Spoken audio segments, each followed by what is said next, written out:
Hi everyone and welcome to another K's Kitchen video. In today's video, I'm going to show you how to make Golibajji, a famous snack from Mangalore. This is also known as Mangaluru Udupi, served with fresh coconut chutney. If you are new to this channel, make sure to subscribe to the channel. Also, don't forget to turn on notifications, so that you won't miss any future uploads. So, let's get started. Add 1 cup maida to a mixing bowl. Add 2 tablespoons of sugar, half teaspoon of baking soda, and salt taste. Also add 1 chopped green chilli. Mix in few curry leaves by breaking them by hand. You can also chop curry leaves, but breaking them by hand will increase the aroma and flavor.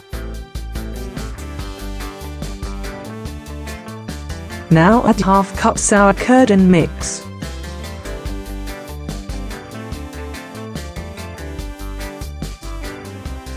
Add half cup water a little at a time and mix well.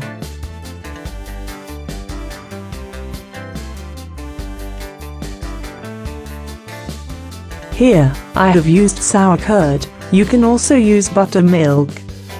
If you are using buttermilk, then do not add water.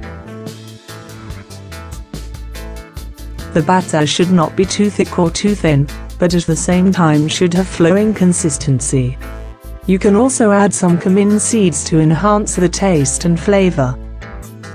Now cover the dough and let it ferment in a warm place for around 5 to 6 hours. Fermentation takes place faster in summer, but may take a longer time in winter.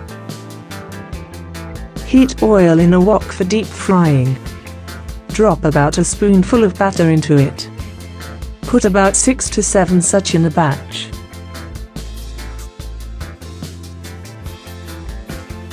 Fermenting the batter is very important if you want the perfect Golibajji. You can see how well Golibajji are puffing up. If not fermented enough, the Golibajji will not turn out to be fluffy and soft.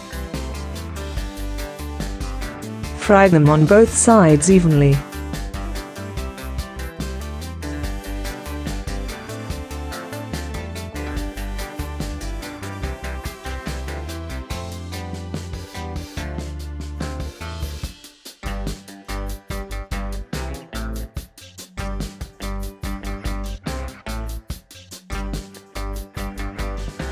When they turn brown, remove them onto kitchen towel. Enjoy the snacks with your family. Serve hot with fresh coconut chutney. Let me know in the comments if you have tried this recipe. Thanks for watching the entire video. If you liked the video, make sure that you hit the like button.